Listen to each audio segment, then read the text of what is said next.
Hi, Sailor Mars Ray here, and today I'm gonna talk about why I'm putting the moon. Talk about Sailor Moon, or at least talk about it in some way.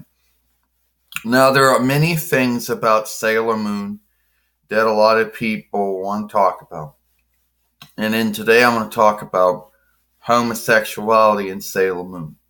Now, the reason that I am bringing this up is that when I made movies about it before, I wasn't really sure if I was talking about it in a good way.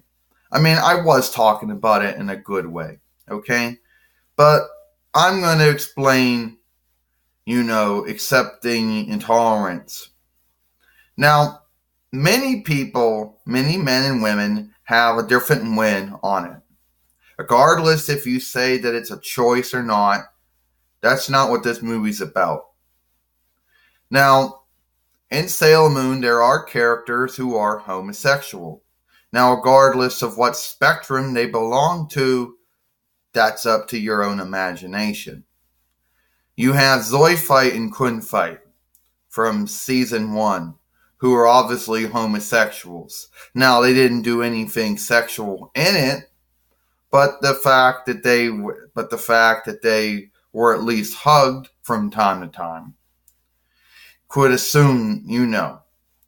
And even though that was accepted as far as certain cultures were concerned, in the United States and Canada at the time, it was not. Now, men and women are more tolerant and understanding and accepting of it. Back then, it wasn't. Then you go to season 2, I don't really think there was anyone. By season 3, you had Sailor Neptune and Sailor Uranus, Mara and Michelle, who were also homosexuals. Now, their spectrum was never ever talked about. And the fact that they did play on this a bit. Pioneer did decide to make them cousins, of course, but some people figured that was, the best thing to do.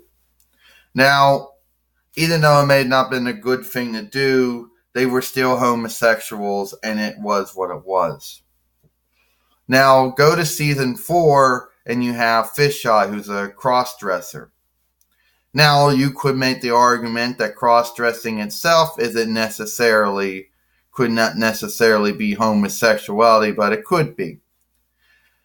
But anyway, so people might ask the question, why was a lot of homosexuality in Sailor Moon?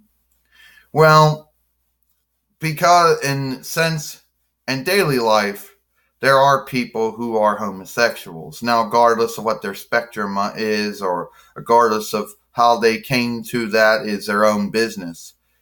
But in Japan, people were more tolerant and accepting and understanding of it at the time. And so Naoko Takiguchi decided to include that into Sailor Moon, since there are men and women who are like that. Now, a lot of people might ask, why did Deke decide to make Zoidfight into a female? And why they decided to make Fisheye into a female? That was Pioneer's doing. Back then, as I mentioned, there wasn't the tolerance, the understanding and accepting of that thing wasn't there at the time.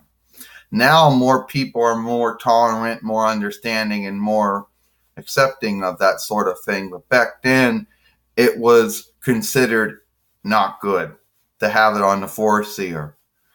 Or so Deke had to change Zoidfight. Pioneer had to try to change Sailor Uranus and Sailor Neptune and Fisheye. Now, a lot of people, said that the tolerance and accepting and understanding should have been there. Well, tolerance, understanding, and accepting doesn't happen overnight. Okay? And there are still men and women out there who are, mean or bad, or not so good to it.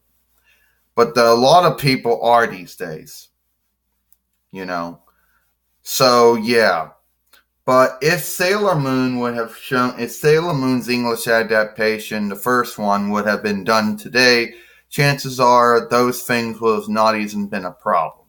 But it was done during a time where people felt that any form of homosexuality, even if the men and women weren't doing anything that was wrong, just the fact that they were was enough to get someone upset. So now that was why Deacon Pioneer had to do what they did. Why was it in it? I don't know. Your guess is as good as mine. I figured one of my guesses is that since it is a part of daily life for a lot of men and women out there, Nako Takaguchi figured to include it. So that's it. I'm Sailor Mars Ray. Hope you enjoy this movie.